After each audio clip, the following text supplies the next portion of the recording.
ओम शांति शांति। स्वागत के पश्चात कुछ सूचनाएं कि कथा शुभारंभ होगी।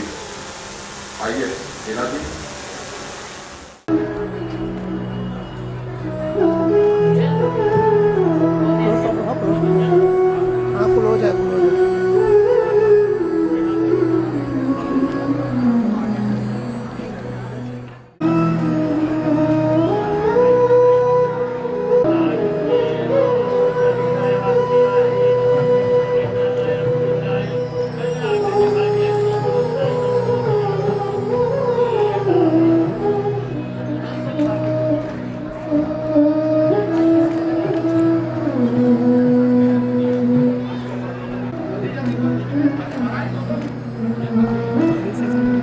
वाइड नहीं है मेरे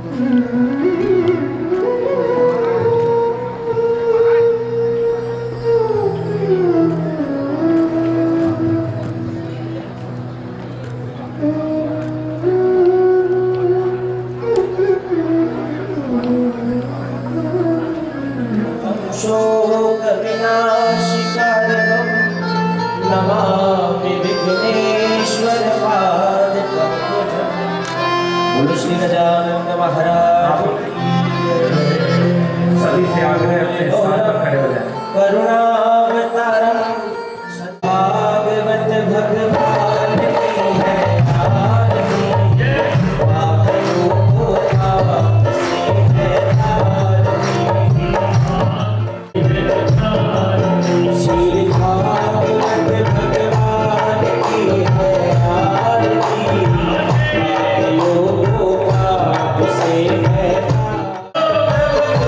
जगाने वाला।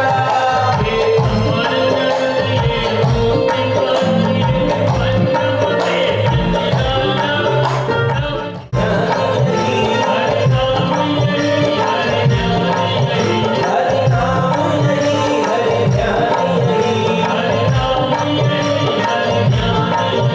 जग के मंगल की आरती।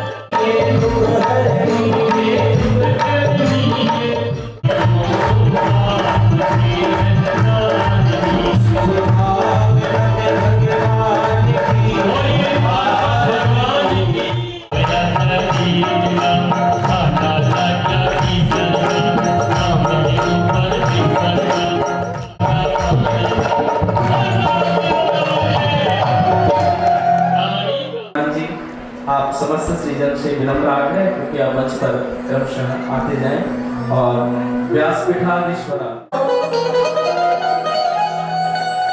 वन्दे वाणी विनायको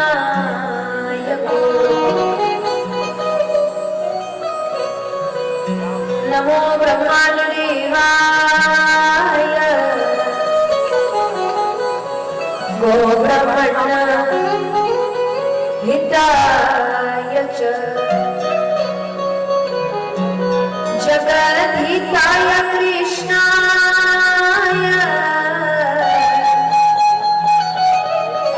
गोविन्दाय नमो नमः। छविललित कमला कोटि नवनील अंबरधारिणी शशिवदन कंज विलोचनी श्रीचंद्रिका मृदुहासिनी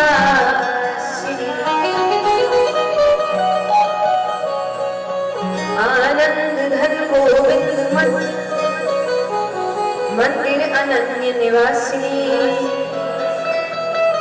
घनश्याम घनहित चातकी घनश्याम घनहित मोरनी।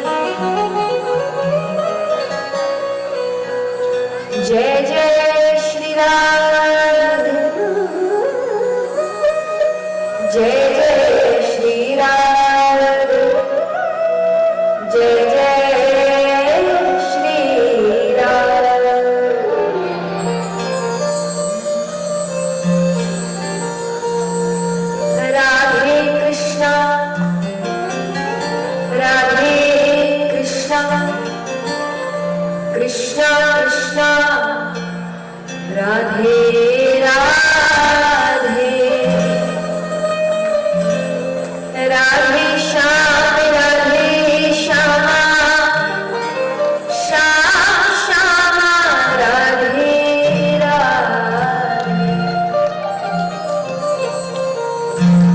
की तालियों के साथ। राधे कृष्णा राधे कृष्णा कृष्णा कृष्णा राधे राधे राधे श्याम श्याम श्याम राधे राधे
ठाकुर जी की कृपा से, भक्तों के दृढ़ संकल्प से, सभी का कल्याण करने वाली, पापों का नाश कराने वाली, भगवत प्राप्ति करवाने वाली अमृत रूपी श्रीमद् भागवत कथा हम सभी के बीच प्रवाहित होने जा रही है।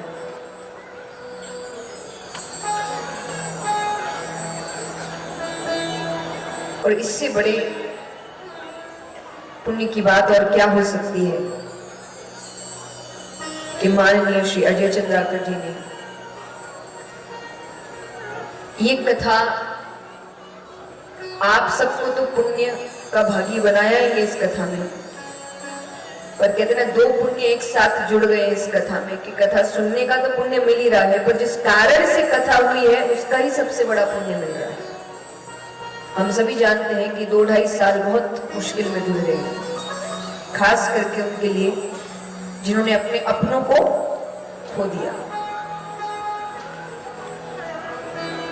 तो ऐसे में उन सभी का ध्यान रखते हुए, उनके परिवार की भावनाओं का ध्यान रखते हुए इस कथा को कराना, उनकी आत्मा की शांति के लिए कराना, उनका परिवार अब आगे वापस जीवन साधारण रूप से तय कर सके उसकी प्रार्थना के लिए करवाना, भगवान की कृपा उन पर हमेशा बनी रहे इस सोच के लिए करवाना बहुत ही सुंदर बात है। तो एक बार जोरदार तालियां।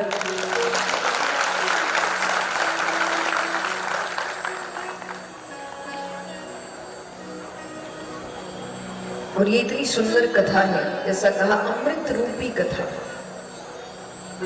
अमृत रूपी क्यों कहा गया कि जब एक प्रसंग आता है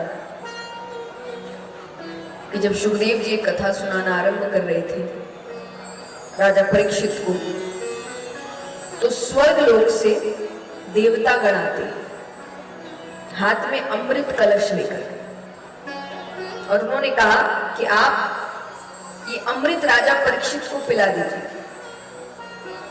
इससे तक्षक के डसने पर भी इसकी मृत्यु नहीं होगी। पर ये अमृत रूपी कथा आप हम देवताओं को स्वर्ग में सुनाएंगे। तब सुखदेव जी ने सोचा कि बड़े डॉक्टर की जरूरत कहां होती है, बताओ। कोई बहुत बड़ा डॉक्टर है, उसकी जरूरत सबसे ज्यादा जरूरत कहां होगी? जहां ज्यादा बीमार होंगे, बीमारी जहां ज्यादा होगी वहां बड़ा डॉक्टर चाहिए। तो वो सोचे कि स्वर्ग में जो लोग हैं उनके कल्याण के तो कई साधन हैं, पर कलयुग के जीवों के लिए तो कल्याण के ज्यादा साधन है नहीं। और ये श्रीमद् भागवत ये बड़ा डॉक्टर है, इसको फिर कहां होना चाहिए? जहां बीमारी ज्यादा है। तो उन्होंने यही कहा कि कहां ये हीरा रूपी श्रीमद् भागवत और कहां ये कांच रूपी अमृत कलश, ले जाइए। ब्रह्मा जी को बात अटपटी लगी कि ऐसी क्या बात है जिसने अमृत लौटा दिया। तो वो परीक्षा लेते हैं, एक पलड़े पर जितने वेद शास्त्र पुराण थे सबको रखा गया और एक पलड़े पर श्रीमद् भागवत को रखा गया। तो श्रीमद् भागवत का पलड़ा भारी था, यहाँ सबका सार इसमें दिया गया है। अब आगे प्रसंग सुनेंगे कि इसको लिखने का भी कारण क्या था। तो इसीलिए अमृत रूपी श्रीमद् भागवत हम सभी के बीच प्रवाहित होने जा रही है। पर उससे पहले एक दो बातें। पहली बात, तो यहाँ कितने हैं जिन्होंने ये कथा पहले भी सुनी है? हाथ उठाना। मुझसे नहीं, किसी से भी। अच्छी बात है। तो थोड़ा सा अंतर होगा इस बार कथा सुनने में कि यहां सिर्फ मैं ही नहीं बोलूंगी, आपको भी बोलना पड़ेगा। आप सिर्फ सुनने नहीं आए। दूसरा, आप आए हैं तो कुछ ना कुछ उम्मीद तो लेकर आए होंगे, क्योंकि इतनी बार कथा सुन चुके तो उम्मीदें तो बंदी होगी। तो कई लोग इस उम्मीद से आएंगे कि भाई जो कर रहे हैं कथा बड़े ज्ञानी होंगे। नहीं है, बिल्कुल नहीं है। कोई कहे चलो अपना अनुभव ही सुना देंगे, ज्ञान नहीं तो अनुभव सुन लेंगे, तो आप मेरी उम्र को देखते हुए समझ सकते हैं अनुभव नाम की कोई खास चीज मेरे पास नहीं है। कोई कहे चलो वाणी तो अच्छी होगी, उससे 7 दिन निकल जाएंगे, तो साफ साफ पहले ही दिन स्वीकार करती हूँ वाणी में भी कोई माधुर्य भाव नहीं है। कोई कहे भक्ति तो होगी, मुझे तो नहीं दिखती, पर फिर भी बैठ गए कथा करने। कहते हैं ना, चाहत तो रसगुल्ले पाने की, पर गुण देखकर कोई गुण भी ना दे। लेकिन एक भरोसा है, एक विश्वास है कि संतों से सुना है कि अगर भले का संग हो तो सारे काम भले ही भले होते हैं। इसलिए माता पिता बच्चों की संगत देखते हैं। यहाँ जितने युवा बैठे हैं, इनके अधिकतर समय लड़ाई माँ बाप से इसी बात की है कि माँ बाप को बच्चों के कुछ दोस्त पसंद नहीं है।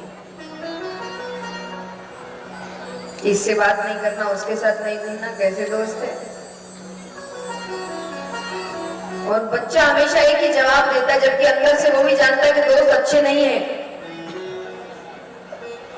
पर वो जवाब क्या देगा, हम थोड़ी ऐसा कुछ कर रहे, मेरे तो सिर्फ दोस्ती है, मैं थोड़ी कुछ कर रहा हूं ऐसा। पर एक सच जान लीजिए, नहीं कर रहे, करोगे, जरूर करोगे। समय लगता है, कोई जल्दी प्रभाव में आ जाता है, किसको थोड़ा समय लगता है, पर ये मनुष्य का स्वभाव है कि अगर आप किसी के साथ ज्यादा समय बिता रहे हैं तो आप उनके जैसी हरकतें करने लगते हैं। इसलिए आप अधिकतर समय देखें दोस्तों में, अब जिसका स्वभाव थोड़ा ज्यादा प्रभावशाली है, दूसरा उसकी बोली बोलने लगता है, ये अधिकतर समय होता है।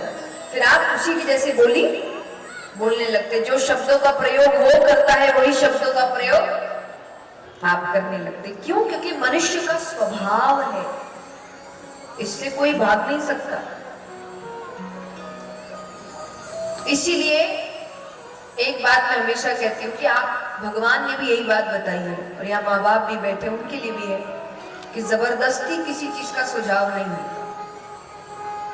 जबरदस्ती तो भगवान ने नहीं करी। अगर जबरदस्ती से ही व्यक्ति सुधर जाता तो महाभारत का युद्ध ही नहीं होता। भगवान तो थप्पड़ मारते दुर्योधन को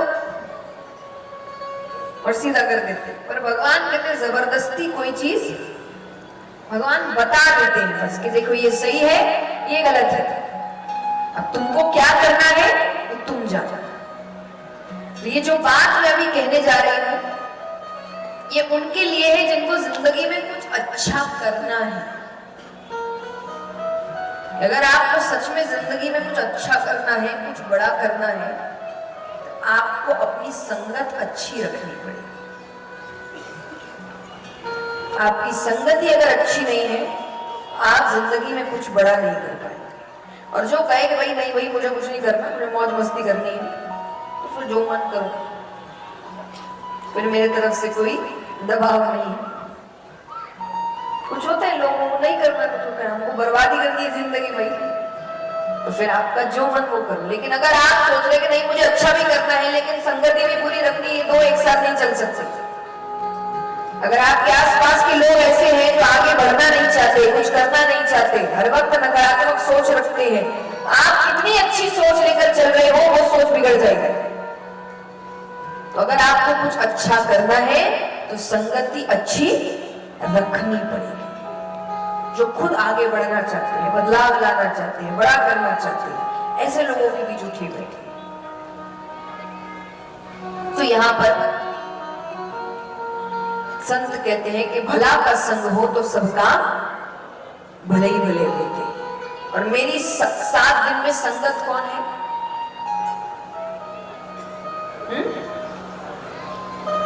मेरी संगत कौन है 7 दिन? आप लोग तो है। नहीं, आप नहीं, क्योंकि देखिए वो तो मैं हर जगह जाऊं, हर जगह नए लोग मिलते हैं, ऐसे थोड़ी। तो 7 दिन में मेरी संगत कौन है? मैं किसके बारे में बात कर रही हूँ? भगवान। यानी मुझे उन्हीं का नाम लेना है, उन्हीं की बात करनी है, उन्हीं की कथा सुनानी है, उन्हीं की बात समझानी है। तो मेरी संगति क्या है? भगवान। तो इसीलिए अगर भगवान साथ है तो कथा में भाव आ सकता है, वाणी में भाव आ सकता है। तो इसीलिए अगर इन 7 दिनों में कुछ गलती हो जाए, कोई बात आपको अच्छी ना लगे, तो घर का बालक समझकर क्षमा कर दीजिएगा। और घर का बालक इसलिए कहा कि घर के बच्चे टूटी फूटी भाषा बोलते हैं, लेकिन फिर भी अच्छे लगते हैं। कि जो बालक कहे तोतरी बाता, सुना ही मुदित मन पितु और माता। ये वो टूटी भाषा में भी प्यारे ही लगते हैं। इसीलिए कुछ बात आपको अच्छी ना लगे, क्योंकि जब आप कथा करते हैं तब आप ये सोच कर नहीं करते कि इसको अच्छा लगेगा या उसको, आप सच बताते हैं जो लिखा गया है। तो कई ऐसी बात है जो बुरी लग सकती है, इसीलिए उसके लिए मुझे आज से ही माफ करिएगा। दूसरी बात, जैसा मैंने कहा कि आप कथा आपने बहुत बार सुनी है, लेकिन हम अधिकतर समय क्या करते हैं? कथा सुनते हैं, खड़े होते हैं, कपड़े झाड़ते हैं, सब कुछ यहीं छोड़कर चले गए, भूल गए, घर के कामों में लग गए, ये आने ही चले गए। तो आप मान लीजिए कि 7 दिन का ट्यूशन चल रहा है आपका। यहाँ कुछ लोग ट्यूशन गए होंगे, कुछ अपने बच्चों को भेजते होंगे। तो ट्यूशन में पढ़ाई करने के बाद आपको क्या दिया जाता है? होमवर्क। आपका होमवर्क होगा कि आपको कथा अच्छे से सुननी है, फिर घर जाके उसका चिंतन करना है। क्यों? क्योंकि जब दूसरे दिन आप वापस आएंगे तो आपसे पूछा जाएगा एक पहले दिन कौन कौन सी कथाएं हुई, और जब तक आप सभी कथाओं के बारे में नहीं बता देते तब तक उस दिन की कथा शुरू नहीं है। अब आपके ऊपर है कि आपको क्या करना है। ठीक है, आइए आज की कथा में थोड़ा ज्ञान ज्यादा है। कल से भगवान की लीलाएं शुरू होगी, उत्सव शुरू होंगे, तो आज थोड़ा ध्यान आपको ज्यादा देने की जरूरत पड़ेगी।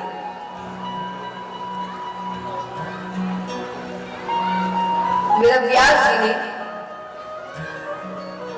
भागवत जी के पहले श्लोक में ही संपूर्ण ग्रंथ का सार लिख दिया। सिर्फ ग्रंथ ही नहीं, समस्त वेदों उपनिषदों का सार लिख दिया। कहना गलत नहीं है। सच्चिदानंद रूपाय विश्वोत्पत्त्यादि हेतवे तापत्रय विनाशाय श्री कृष्णाय वयं नमः। श्री कृष्णाय वयं नमः। शास्त्रों में भगवान के 3 स्वरूप बताए गए हैं, सत, चित और आनंद। मिलाकर हुए सच्चिदानंद।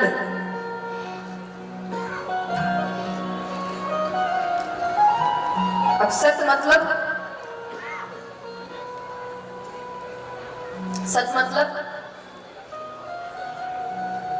सच, सत्य। सत्य की परिभाषा क्या है बताओ? सत्य की परिभाषा क्या है?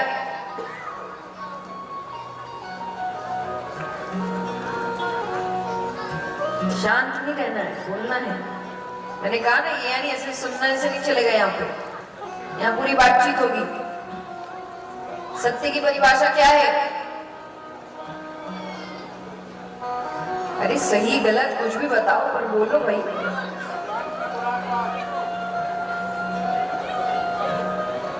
और हाँ, बहुत बढ़िया।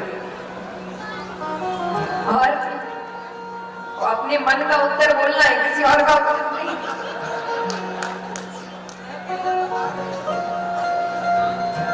और बताइए, कौन सत्य है? नहीं, सत्य क्या है?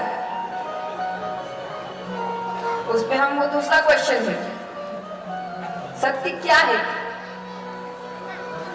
और कोई?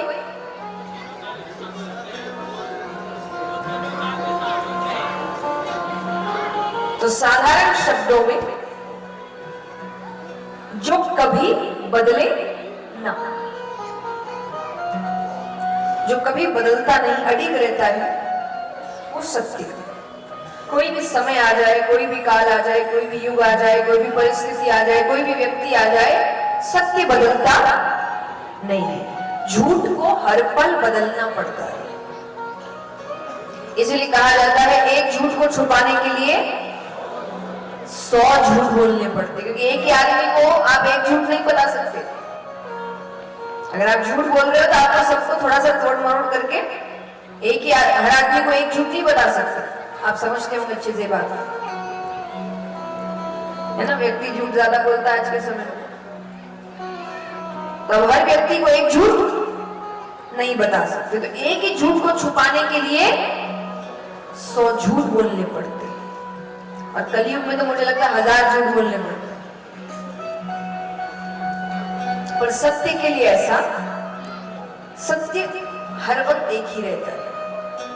तो इस पूरे ब्रह्मांड में ऐसा कौन है जो कभी बदलता नहीं है?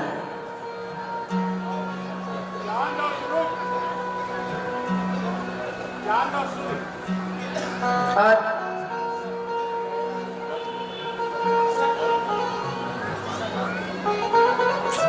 कौन है सत्य? कौन है? भगवान, ईश्वर। हम और आप यहां नहीं थे तब भी वे थे, हम और आप यहां हैं तब भी वे हैं, और हम और आप यहां से चले जाएंगे तब भी वे हैं। तो आश्रय किसका लेना? जो कभी बदले ना, जो बदल जाए, धोखा दे दे, ऐसी चीजों का आश्रय लेकर क्या फायदा? कई बार लोग कहते हैं कि आप कहते हैं भगवान सच्चे हैं, वो तो दिखते ही नहीं। संसार झूठा है, और संसार तो दिखता है, संसार को झूठ कैसे मानिए? पर सत्य की परिभाषा में ये कही नहीं कि जो दिखे वो सच। कई बार आंखों देखी बात झूठी पड़ जाती है। तो सत्य की परिभाषा ये तो नहीं कहती कि जो दिखे वो सच, जो बदले ना वो सच। और संसार तो हर वक्त बदल रहा है, बदल रहा है कि नहीं? बताओ, सबसे बड़ा उदाहरण, एक छोटा सा बच्चा है, उसके सामने आप 1 करोड़ रुपए रख दो और कुछ खिलौने रख दो, वो क्या उठाएगा? जोर से बोलिए। खिलौने। आप क्या उठाएंगे?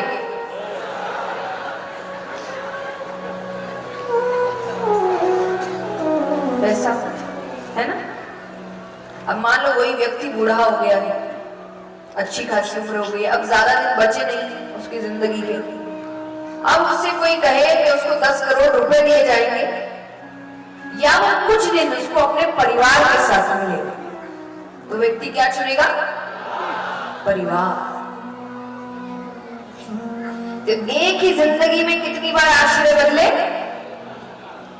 3 बार आश्रय बदले। पर यही जिंदगी में एक ऐसा आश्रय था जो नहीं बदला। वो कौन है? भगवान। एक छोटा सा बच्चा, उसको सिखाया जाता है जय जय करो, तो हाथ जोड़ लेता है। यही व्यक्ति बुढ़ापे तक भी भगवान का नाम और भगवान का नाम तो ऐसा है, देखिए भगवान को नहीं मानने वाला भी भगवान का ही नाम लेता है। हे भगवान, जब भी परेशानी में आए मुख से यही निकलता है, हे भगवान। भले ही वो व्यक्ति भगवान को नहीं मानता होगा, पर उसके मुख से नाम तो भगवान का ही निकलता है, चाहे वो हिंदी में बोलो कि अंग्रेजी में बोलो, और नाम तो भगवान का ही आता है। तो इसीलिए आश्रय किसका लेना? भगवान का।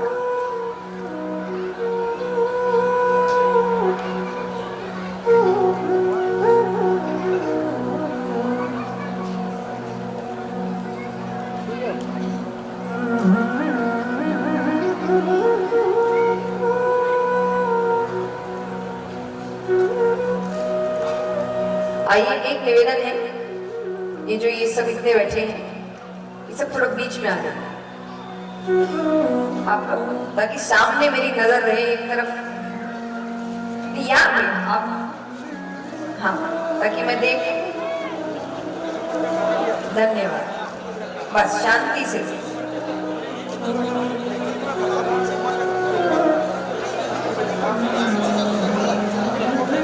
शांति। बैठने में मुझे लगता नहीं है बात करने की जरूरत पड़ती है।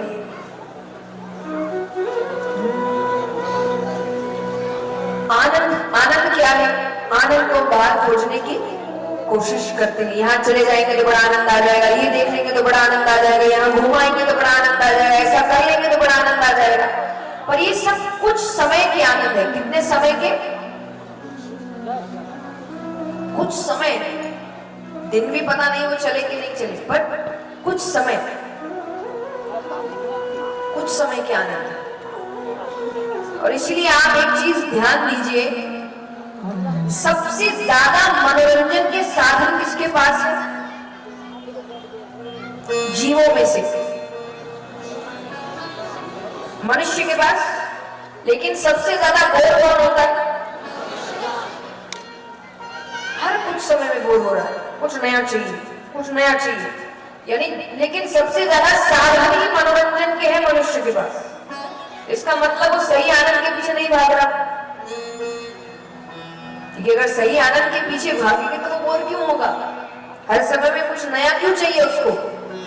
जबकि सबसे ज्यादा ही उसके पास है, क्योंकि वो सही आनंद के पीछे नहीं भाग रहा। देखिए, इस उदाहरण का मतलब ये नहीं कि मैं आपसे ये कह रही हूँ कि आप वैराग्य ले लीजिए, नहीं। पर आप एक बात ध्यान दीजिए कि कुछ तो कारण है ना कि संसार से दूर रहने वाले जो वैराग्य ले चुके हैं, या वन में रह रहे हैं, या कोई कुटिया में रह रहे हैं, उनके पास कुछ नहीं है, फिर भी वो खुश है, किसी चीज की जरूरत नहीं। और हमारे पास इतना कुछ है, फिर भी हम दुखी हैं, फिर भी रोते रहते हैं। तो कारण क्या है? कि उन्होंने अपने अंदर के आनंद को पहचान लिया, यानी उन्होंने भगवान को समझ लिया। उनको अब सुखी रहने के लिए दूसरों की जरूरत। मैं हमेशा एक बात कहती हूँ कि सच्चा भक्त कौन है? कि जब दुख में भी सुखी रहने लग जाओ, समझ लेना भक्त बन गए। भक्त यही है, क्योंकि उसके लिए हर वक्त भगवान उसके साथ है, वो दुखी हो ही नहीं सकता। उसकी जिंदगी में दिक्कतें भी आएगी तो यही सोचेगा दिया उसने है तो सोच समझ कर दिया होगा, कोई तो कारण हो, वो मेरे साथ कुछ गलत नहीं होने दिया। तो इसीलिए सच्चे आनंद की ओर भागिए। झूठे स्थानों पर आनंद ढूंढने की कोशिश मत करिए, क्योंकि हमें हमेशा सुखी रहने के लिए, दुखी रहने के लिए, क्रोधित होने के लिए दूसरों की जरूरत है। हम दूसरों पर निर्भर हैं। हमने अपनी जिंदगी का रिमोट कंट्रोल दूसरे के हाथ दे के रखा है कि खेलो। जैसे मान लीजिए महिलाएं हैं, इनको कहीं जाना है, शादी विवाह कहीं पर, मान लीजिए पूरा दिन लगा रहे हैं आप तैयार होने, पूरा दिन कपड़े ढूंढने में समय लगाया, अपने मन पसंद का कपड़ा चुना, पहना, तैयार हुए, श्रृंगार किया, अपने आप को शीशे में देख रहे, बड़े सुंदर लग रहे हैं, बड़े खुश हैं। लेकिन जैसे ही घर से बाहर कदम रखा कि मान लीजिए पड़ोस वाली ने, जिसने ठीक से देखा भी नहीं, उसने कह दिया अरे रंग अच्छा नहीं है। अब आपको भी लगने लगेगा रंग तो अच्छा क्यों? अभी तक तो आपको अच्छा लग रहा था, उसके बोलते ही ऐसा क्या हो गया? हमने अपनी जिंदगी का रिमोट कंट्रोल दूसरे को लेके रखा है। उसको आपको खुश करना है तो थोड़ी तारीफ कर दे, दुखी करना है तो कुछ बात बोल दे, क्रोधित करना है तो अपशब्द कह दे और आप, ये अच्छी बात है। ये तो यही हुआ कि कोई और आपको नचा रहा है, आपका खुद पर कोई नियंत्रण ही नहीं है। मैं हमेशा एक बात कहती हूँ, यदि मान लीजिए प्रश्न मैं आपसे पूछती हूँ, दुनिया में सबसे शक्तिशाली कौन है? बताओ। दुनिया में सबसे शक्तिशाली व्यक्ति कौन है? भगवान व्यक्ति थोड़ी है, जो अपने मन को अपने वश में करे, ये दुनिया का सबसे शक्तिशाली व्यक्ति होगा। एक बात और, मन को वश में करने का मतलब ये नहीं कि ये व्यक्ति भावनाओं को व्यक्त नहीं करता। ये नहीं कह रहे अब रोना नहीं, हंसना नहीं, गुस्सा नहीं करना, पत्थर थोड़ी है, रोबोट थोड़ी है, इंसान है भाई, भावनाएं तो व्यक्त करेंगे, पर कब? जब खुद को करना है। यानी आपको उदास होना है तो आप अपनी मर्जी से उदास होंगे, आपको खुश होना है तो आप अपनी मर्जी से खुश होंगे, आपको क्रोधित भी होना है तो आप अपनी मर्जी से होंगे। ये नहीं बोलेंगे कि उसने ऐसा बोला इसलिए हो गया, ये गलत है। किसी और के बोलने से कुछ नहीं होना चाहिए। और देखिए दुनिया की हर चीज आपको यही सिखाती है, भगवान या अध्यात्म तो हमेशा से सिखाता आ रहा है। जब ये कोरोना आया, दवाइयां निकल गई, वैक्सीन निकल गए, सब कुछ हो गया, लेकिन अभी भी डॉक्टर क्या बोल रहे हैं कि बचने का तरीका कौन सा है? बताओ।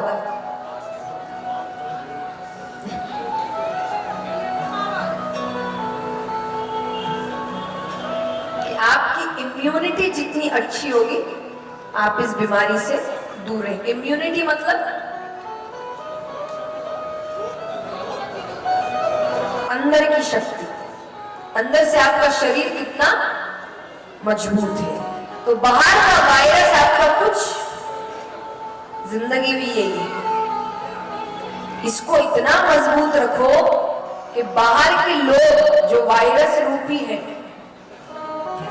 जो आपको परेशान करने के लिए खड़े हैं, आपको सताने के लिए खड़े हैं, वो आपका कुछ बिगाड़ ना पाए। कि वो कुछ भी कर लो, तुम ये नहीं खराब कर सकते मेरा, वो तो मेरे ही मन से होगा, तुम्हारे बोलने से नहीं। इस बार कई बार लोग कहते हैं ना कि ऐसे तुम अच्छे हैं भाई, गुस्सा आ जाए तो राक्षस बन जाते हैं। मतलब राक्षस बैठा है,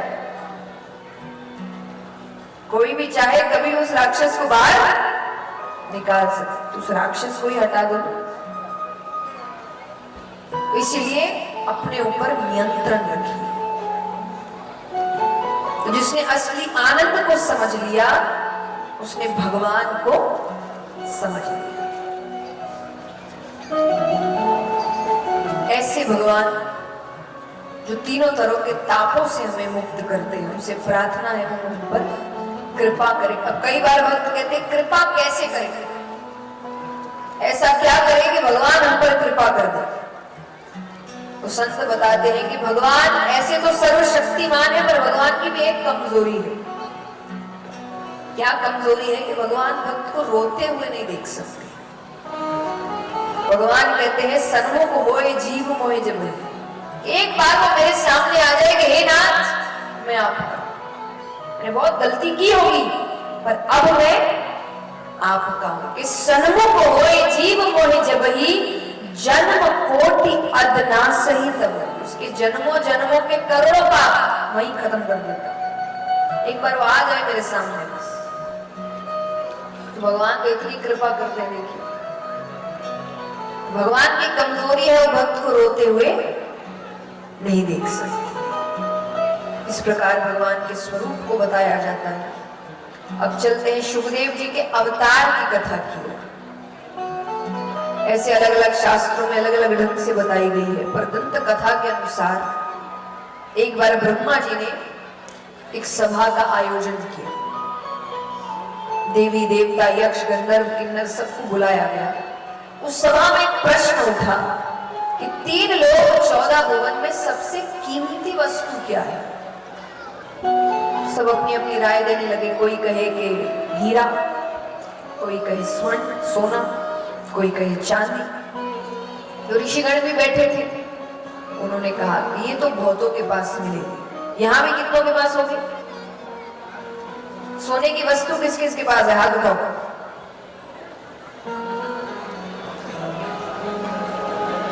सब हाथ नीचे करके बैठे। जो सोना पहन के बैठे वो भी हाथ हटा रहे। कितना है नहीं पूछूंगी, है कि नहीं?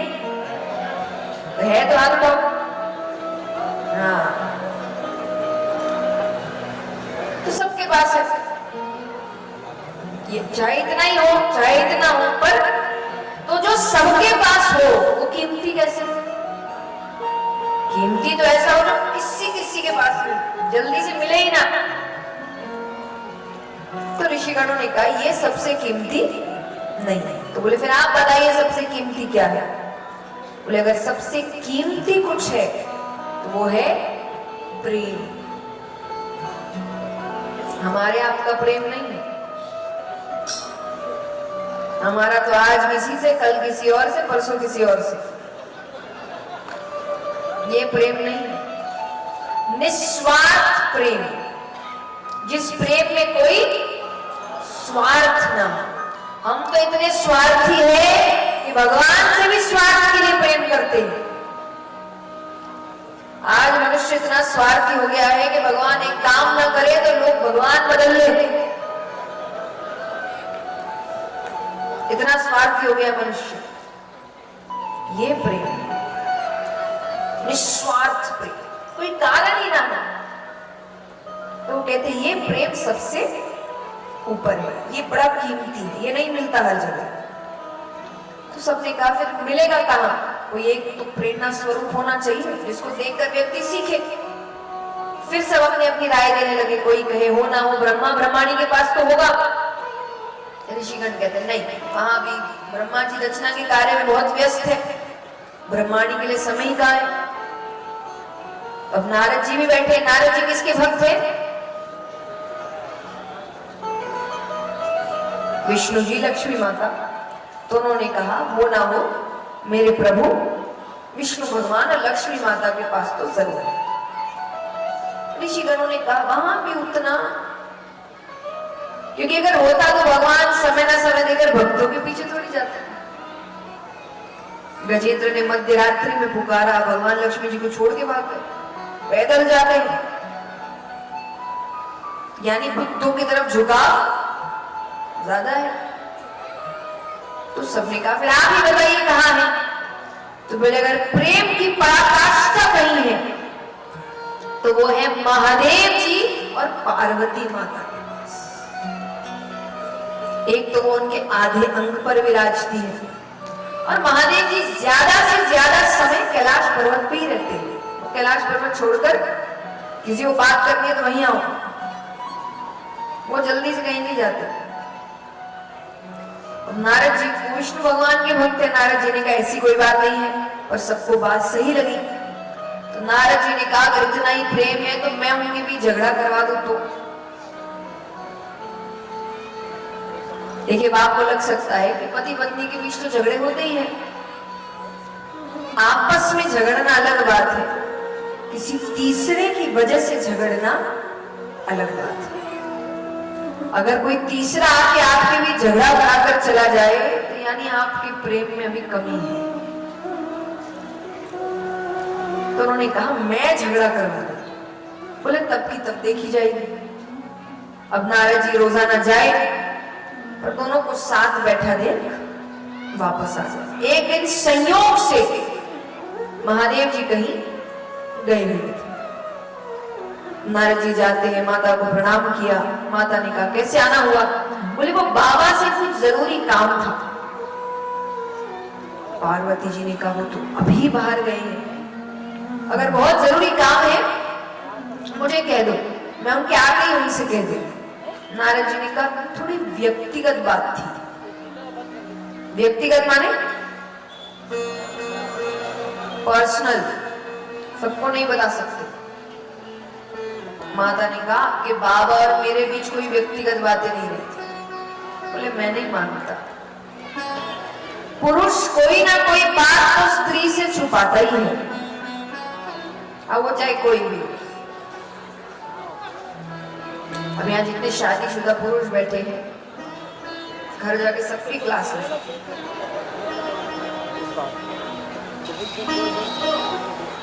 पर अब जो बात है वो उन्होंने कहा कि पुरुष कोई ना कोई बात तो स्त्री से छुपाता ही। माता ने कहा ऐसी कोई बात नहीं है। बोले अगर ऐसी कोई बात नहीं है तो आपने अमर कथा सुनी है? माता ने कहा ये कौन सी कथा है? अरे बोले बहुत गोपनीय कथा है, बाबा हर किसी को नहीं सुनाते, जिससे सबसे ज्यादा प्रेम करते हैं उसे ही सुनाते। माता ने कहा इसका मतलब मुझसे प्रेम ही नहीं करते? बोले वो मैं क्या जानती, अच्छा मैं चलता हूं, बाबा से मत कहना कि मैं आया था। नारद जी ने अपना काम कर दिया। अब माता बार बार एक ही विचार, अमर कथा क्या है, ऐसी कौन सी कथा है, मुझे क्यों नहीं सुनाई? अब यहाँ पर भोले बाबा वापस आते हैं। वापस आए तो रोज की तरह कोई स्वागत नहीं, कोई आओ भगत नहीं, दरवाजे पर कोई लेने नहीं आया। खुद ही अंदर आ गए, बैठ गए। बैठने के बाद भी कोई बात नहीं, कुछ नहीं बोल रहे। जब पति पत्नी के बीच बात नहीं होती ना, तो बातें बच्चों के माध्यम से चलती है। तो या तो बच्चा बात इधर उधर करता है, मम्मी ऐसा ऐसा बोल रही है, वो कहेंगे जाके कह दो ऐसा ऐसा, वो बेचारा। और नहीं, अगर बच्चा बहुत छोटा है तो बच्चे के लिए ही बात होगी, जो भी होगी, कि बच्चे का ये करना है, बच्चे के लिए से आपस में ज्यादा बात। तो भोले बाबा ने कहा कि गणेश कार्तिक कहाँ है? माता ने कहा गए होंगे कहीं, दिन भर अपने पास रखो। देखिए मैं हमेशा एक बात मैं सुनती आई हूँ, पुरुष कहते हैं कि हमें पता ही नहीं होता कि वो कब नाराज है, क्योंकि वो बताते नहीं है। तो ऐसे पता करो, जब आपके सीधे प्रश्नों के उल्टे उत्तर आ रहे हैं, मैंने गलती हुई, अब गलती ढूंढने बैठ जाओ। तो जब आप कोई सीधा प्रश्न करो, उन्होंने बड़ा सीधा प्रश्न किया, गणेश कार्तिक कहाँ है? माता ने गए होंगे कहीं, दिन भर अपने पास रखा। भोले बाबा ने कहा नहीं। फिर उन्होंने कहा कि आपकी तबीयत तो ठीक है? माता ने कहा बिल्कुल ठीक है, बस यही गलती करते हैं, वो ठीक है बोलते आप मान लेते। उन्होंने कहा ठीक है। बोले बाबा कहते ठीक है, तो अभी तक भाग नहीं मिली सुबह से। अब वो कहीं का गुस्सा कहीं उतर। माता कहती है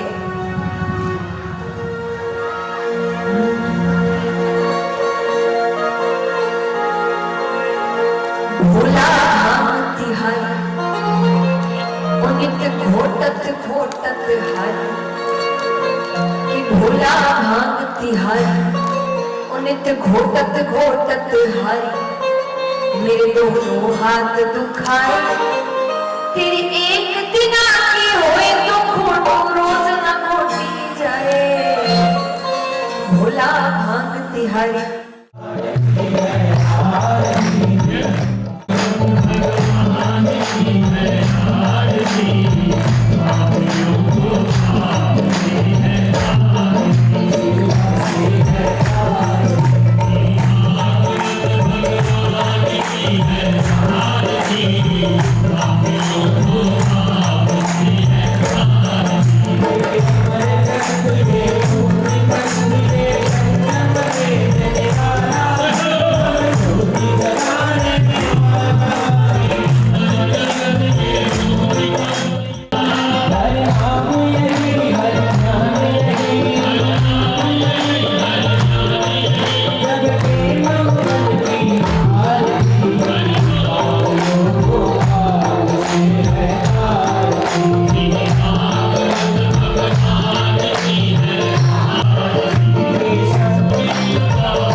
शान्तिरेवा श्रीवन्तिका अर्पयामि नमः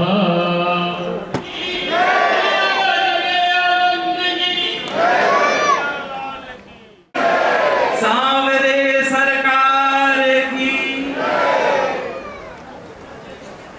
सबकी नसों में पूर्वजों का पुण्य रक्त प्रवाह हो, गुणशील साहस शौर्य सब में भरा उत्साह हो, सबके हृदय में सर्वदा।